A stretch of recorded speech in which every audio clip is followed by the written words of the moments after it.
Whenever President Donald Trump finds himself entangled in his own web of blunders, he can always rely on Fox News to spin him out of it. The president's favorite TV program, Fox Friends, did not let him down Sunday.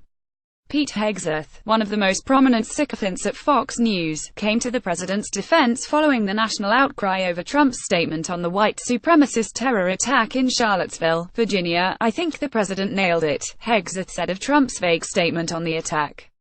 He condemned in the strongest possible terms hatred and bigotry on all sides as opposed to immediately picking a side out the gate. Hegseth, who was considered for a position in the Trump administration during the transition period, highlighted Trump's "We are all Americans first" comment as especially presidential. "You hear the slogan, America first, but what does that mean if you are America first? It means you're not a racial identity first.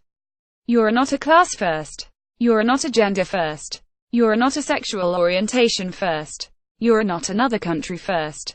It's not multiculturalism first. It's America first." Hegseth's co-hosts on Fox Friends noted that critics were disappointed, even appalled, that Trump did not single out the white supremacist ideology that brought people to Charlottesville in the first place. "You can call that out," Hegseth said of the critique, "but still also listen, say, on Black Lives Matter, to the grievances of young African-American males in urban cores who feel like they are looked at differently by police. That discussion still should be had. Just like young white men who feel like, hey, I'm treated differently in this country than I feel like I should have.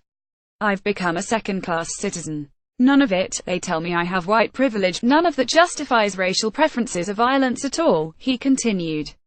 "But there's always a grievance underneath it that it's worth talking about.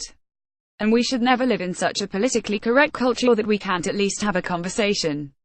There's a reason those people were out there. Some of it is outright racism and needs to be condemned. A lot of it, though, is, I feel like my country is slipping away, and just because I talk about nationalism, not white nationalism, doesn't mean I'm talking in code that I'm a racist." Hegseth was generous, to say the least, in his characterization of the men who gathered around the Robert E. Lee statue in Charlottesville Friday night.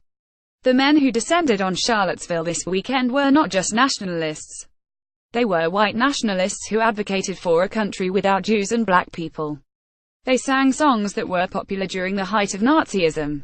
Hegseth will try to whitewash these facts, of course, because he will continue to defend the president, no matter the costs.